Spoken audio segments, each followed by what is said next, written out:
Oscar Gastelum, and this is my story.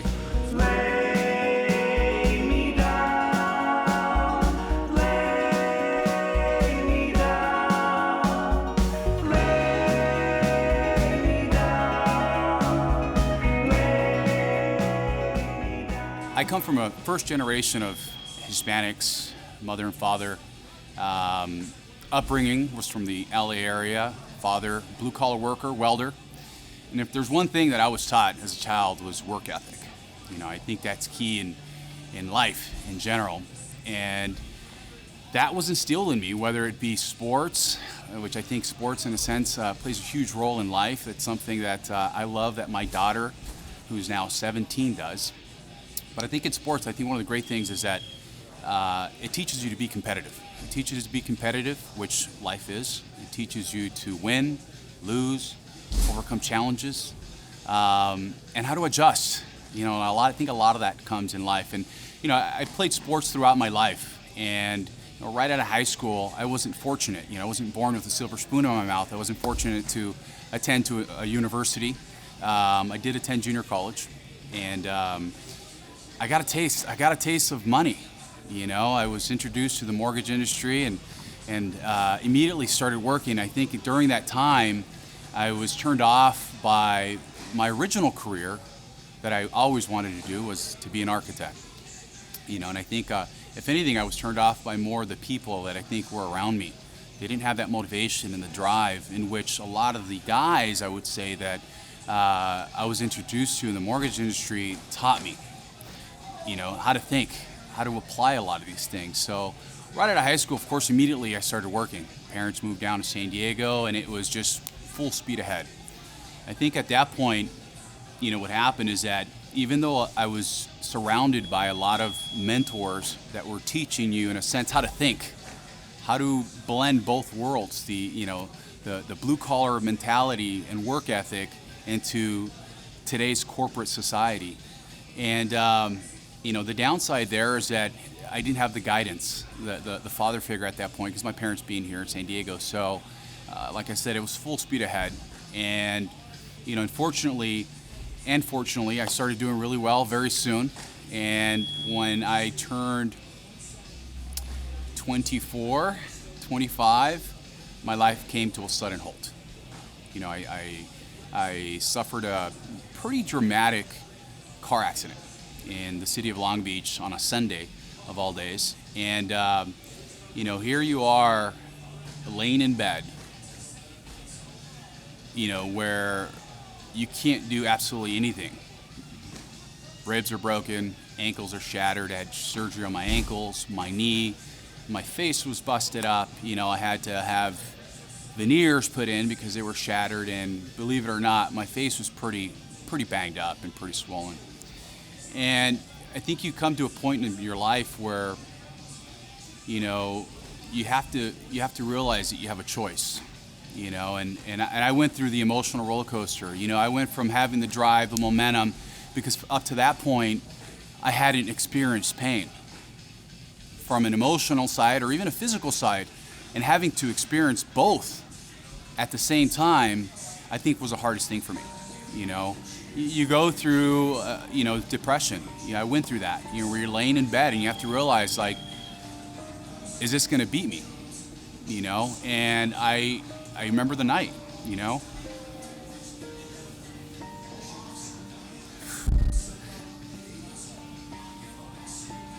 Sorry, guys.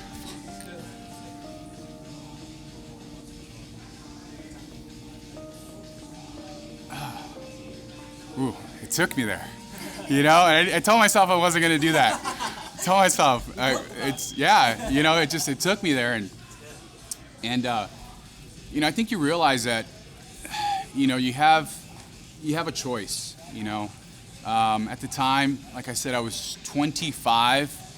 I had a daughter, and I think that's what snapped me out of it. It wasn't about me anymore. I had a daughter and I had to make a choice. So, it got to the point where even going to the restroom was a challenge. I was in bed downstairs. My parents obviously had to go to work. I had to come down to San Diego and be in their hands pretty much.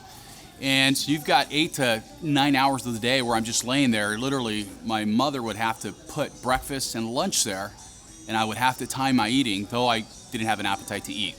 So at the same time, you're seeing your weight diminish. I mean, I went from weighing 230 pounds to 185 pounds within a matter of weeks. And absolutely no tan, pale, wasn't a good look. Wasn't a good look for me. But, again, I had a choice. And, I think I realized that I needed to take matters into my own hands. And, and I got to tell you that there's a part of me, too, that you begin to ask yourself the why. Why me? Why has this happened to me? And, faith had a huge role. And I turned my back. I turned my back on my faith, and I looked at it more as if it's me. It's all about me, and I'm going to do this, and I'm going to push through. And a big part of life is that, because we do have to take responsibility for our decisions and our actions that we take. So something simple, like I said, even going to the restroom, where I had a matter of seconds when you get off the bed, and I had to maneuver myself, no strength at all, at 185 pounds, maneuver myself in a way where I had to drag my feet, and I knew I had seconds because my feet would swell up. They would swell up, and having surgery, then I'd immediately start bleeding, and it wasn't good. So even for something simple, of having a challenge of going to the restroom downstairs, I would actually have to drag myself, okay, and kind of maneuver myself because I could not move my legs, and I could not go to the restroom downstairs, and I refused to use the pots the pans, I should say, that the hospital gives you. So I had to make a choice to get myself upstairs, and that's where I just decided, you're pushing yourself upstairs, and I'm dragging myself, but the energy it took to get upstairs, use the restroom, that's it. I was done for the day. I literally had to lay there on the floor and wait for either my mom or my dad to show up. The thing here is, again, even at that time, I realized that you have a choice in life. And at that point, I could have just let these challenges consume me, which in a way they did, but that fire was lighting inside me, and I just said, no, I'm not going to let this beat me. I'm not going to let this beat me. I actually began to read and just feed my mind with all the positives that I need. And I realized that, one thing was saying, hey, look, I've got to get back to work. Believe it or not, that was my number one thing, is I need to get back to work. Because that's what I knew, work ethic, right? I need to get back to work. That I felt is what defined me at the time. And, I remember calling work and finding a way to get transferred to San Diego, and I did. And of course, they wouldn't let me go back to work in a wheelchair. Even in crutches, they had to wait till I actually got into a cane, so I wasn't any liability within the office. So, fast forward from there, obviously you become those challenges where every morning was painful to walk. It's one of those things where the simplest things are taken from you. You don't realize how valuable that is, just to walk, and again, always being pretty athletic, loved to run. Where walking or even standing up for a few minutes was a challenge. So I had to fight through that. I had set a goal, I'd say, I want to say six months. I told myself once I got back to work that it was 100% work. And that's what I did. Being new to San Diego, I can't really say I had any distractions with regards to friends or whatever the case may be. It was just work. And I set goals. I set certain goals and said, I'm going to close the next amount of transactions, and that's what I'm going to do. And I'm going to do this, and that's what I'm going to do. And I kept hitting these goals. And I think that came again with the work ethic and the planning and the structure that was instilled in me by a lot of some of my great mentors that, I'm still in contact with today. But again, it came down to the drive. It was the drive, and about me. So, the market in the real estate industry took a huge upswing. Everyone started doing really well, and that didn't help the cause. At that point, I felt like, hey, it's time to open up a company. I can do this, and same thing. Started doing really well, really fast. As you guys know, obviously the market turned turned on us. And, you get to the point where, you at 30, I always said at 30, I'm going to have the relationship that I want. I'm going to have the cars that I want. I'm going to have the house that I want. I'm going to live in the neighborhood that I want. And I had those things. Within a matter of months, it was like a ticking time bomb to have that all stripped from you, one way or the other. But it gets to the point where you don't. And now you feel this void because you get to the point where, yes, you realize that those things, to me, at a certain degree, defined who I was, right? So you go through these emotional challenges, and how do I fight this? How am I going to put myself through this? And you fight. It's like a lot of these fighters, you can look good hitting a punching bag. It's when you get in the ring and someone's actually swinging back at you, and that's where you have a choice. And, it's kind of the analogy with, well, not really an analogy, but with a lot of these fighters is, you take their heart away. It doesn't matter how talented you are. If you don't have it in your heart to push forward, you've lost. So, unfortunately, some guys lose just stepping into the ring. And that ring can be your office, that could be your house, that can be a lot of things, so it's your approach to things. So, I lost everything, and I realized that, again, I needed to get back into corporate America. So here we are again, this vicious circle. And, again, the motivation was there, the drive was there. And I've always said that it takes more than motivation, and I've always said that, you can motivate an idiot, but all you're going to have is a motivated idiot. It's not going to get you anywhere. You can sit there and cheer and rah, rah, rah, and, throw your hands up, but I still had that void. And to be honest with you, I think I always knew what it was. I just didn't want to face it, and that was turning my shoulder on faith,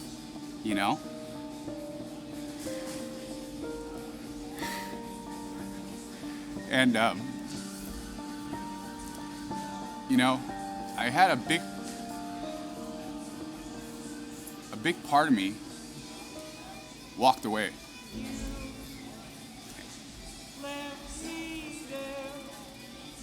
I was in a long-term relationship, and same thing, that came to a sudden halt. And that was the last thing I was holding on to. So that came to a sudden halt. So now you're sitting there at home. You're, this is very recent. You're sitting there at 37 years old, and you're in a point of your life where, everything should be where it needs to be. And it wasn't. I got a taste of everything so early, and then I had that taken away. And the one thing I was holding on to walked away.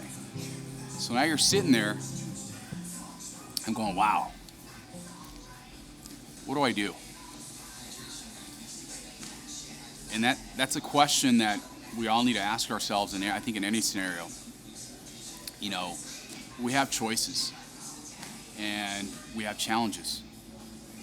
And, I think with social media nowadays, for those that follow me, they see all the good. They see the good, I read the books, I read the books, I read the quotes, and, it's something I believe, but let's not take away that, I don't have my bad days. You're seeing it here now, but I still have to get up every morning, I still have to get up every morning, and like I said, you have a choice. And, a good friend of mine actually invited me to the Rock, a great church here in San Diego, and I had heard of it, and actually had talked to my spouse at the time about going, and just life happened, right? We never got to it. And like I said, it was always that void, and I think almost that guilt. I felt a guilt, that I had turned my shoulder on my faith, and she invited me, and I went, and it was the best thing I could have done. Because I think two things is, at least from my point of view, is that the beauty of things is that we take responsibility for what we do. I think a lot of us, And again, this is just my opinion. I think a lot of us just put things and say, well, I'm just going to get up out of bed and just leave it up all to God, leave it to my faith. And to a certain degree, yes, I get it, but you still have to take responsibilities for your actions and the choices that you do. And that, I think, where my life definitely took a turn. It was bringing these two worlds together, where I had the drive. I had these doors that were always open, that now I chose to walk through them and bring my faith back into my life. But at the same time, again, take responsibility for what I've done. I think there's a huge part of, even today, we sit here today, that when I can reflect back on my life, I can see where I'm headed. And I think that's what keeps me going. Everything that's happened in my life, the challenges, the victories, the failures, everything that's come, it's come to make me who I am today. And that's the fire that keeps lighting inside of me, I'll use kind of fitness. Fitness is something new that I've gotten into in the last 2 years. And, it's one of those things where, again, people see the luxury, they see the photos, they see you cut and ripped. And I don't know about you, but I don't walk around that way all the time. It's very difficult. It's very difficult, especially having a full-time career, because they see the photos and what have you. But that's an image. That's an image that's put out there. And again, even with social media, I think we all put out this image, but there's a reality behind that. And I think that's where we have to understand. And at the end of the day, I know I just turned 39. I know I look like I'm 25, but I just turned 39. And I'm happy to say that, because to be honest with you, I don't know why, but there's always been that number in my head, and that was 40. And in the hard times, I wasn't thinking the number 40, but when you get these moments, and I said 40 to me was always that breaking point. I've always said, for some reason, that when I hit 40, that's where I think life, for me, takes off. I think a lot of this was just more preparing me, and whether that be, a relationship, and again, that I do leave in God's hands, but I do leave my heart open, but in deciding that I'm not going to let these challenges beat me up, because I can sit back and sit here and victimize myself and saying, why me, and this has happened to me, and I can't outrun. I'm not going to compete because I've got screws in my ankles, but here I am, training Muay Thai, and I'm not going to run because the doctor said I could never run, and I'm running. I run, I train. I'm not going to let this beat me. And at the end of the day, you have to realize, and if there's one thing that you can instill in your kids, is that they have a choice. And I can narrow it down to just that. Whatever it is in life, you have a choice.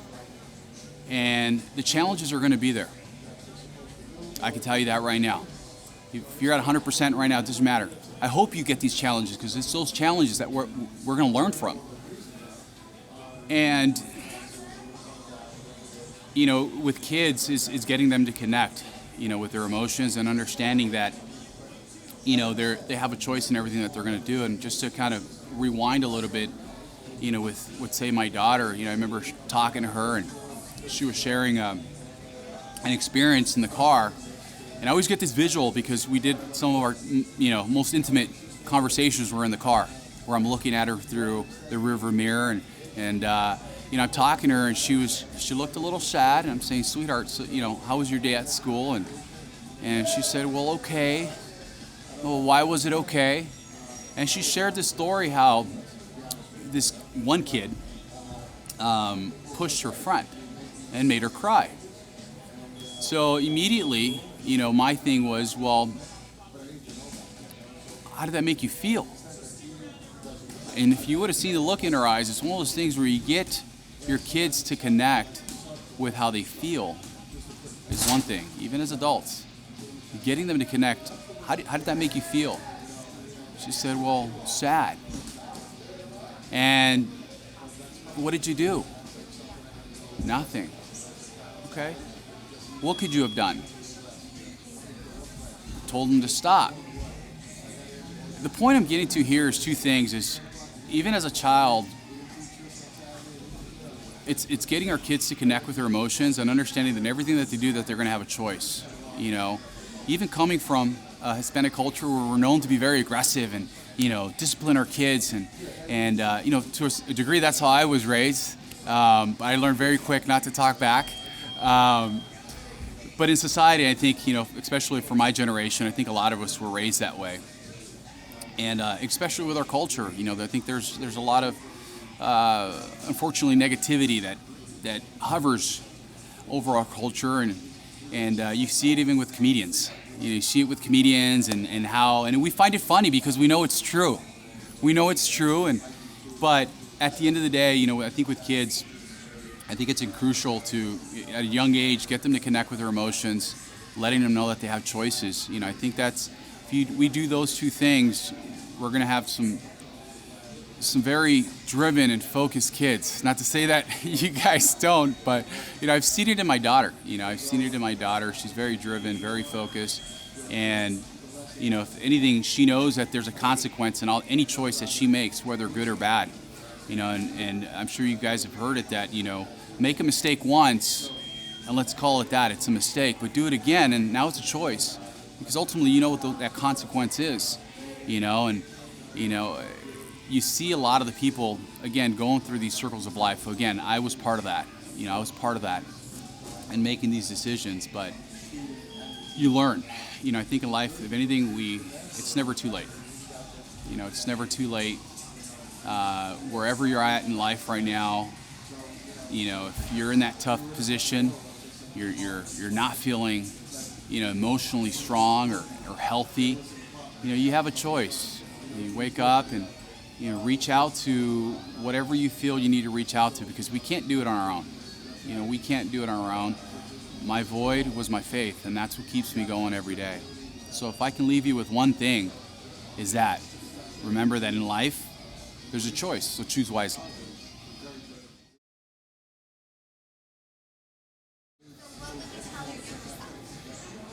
What I tell my younger self, don't lose faith. You know, I think it just narrows down to that. Don't lose faith. You know, keep your heart in it. You know, though I think, like I said, we take responsibilities, but we can't do it alone. We can't do it alone. So definitely would be that, to keep the faith. I'm proud of you. I'm proud of you for not giving up. Keep going.